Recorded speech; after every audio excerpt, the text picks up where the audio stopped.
కాళేశ్వరం ప్రాజెక్టులో అవినీతి జరిగిందని మీరు నమ్ముతున్నారంటే నమ్మట్లేదు అనే వాళ్ళ సంఖ్య 45.16%, నమ్ముతున్నాం అనే వాళ్ళ సంఖ్య 19.36% అయితే కాంగ్రెస్ ప్రచారమే అనే వాళ్ళ సంఖ్య 35.48%.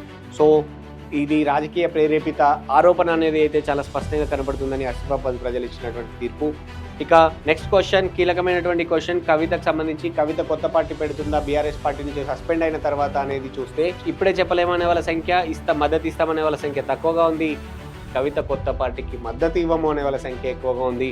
మనం ఇక్కడ గమనించాలి, ఈ సర్వేని మనం సెప్టెంబర్లో నిర్వహించాము. రాష్ట్ర వ్యాప్తంగా ప్రతి నియోజకవర్గంలో తిరిగాము. ఆ టైంలో తీసుకున్నటువంటి శాంపుల్స్ ఇవి.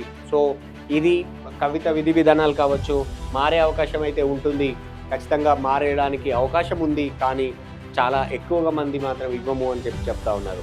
నెక్స్ట్ క్వశ్చన్కి వెళ్దాం. ఫైనల్ క్వశ్చన్, స్థానిక సంస్థల ఎన్నికల్లో మీరు ఏ పార్టీకి ఓటు వేస్తారు అని మనం అడిగినప్పుడు 48.38% మంది ప్రజలు బీఆర్ఎస్ ఓటేస్తాము, 25.80% మంది ప్రజలు ఇండిపెండెంట్లు మా లోకల్గా మాకు నచ్చిన అభ్యర్థికి ఓటేస్తామని చెప్తే 22.58% మంది ప్రజలు మాత్రమే కాంగ్రెస్కు ఓటేస్తామని చెప్పారు.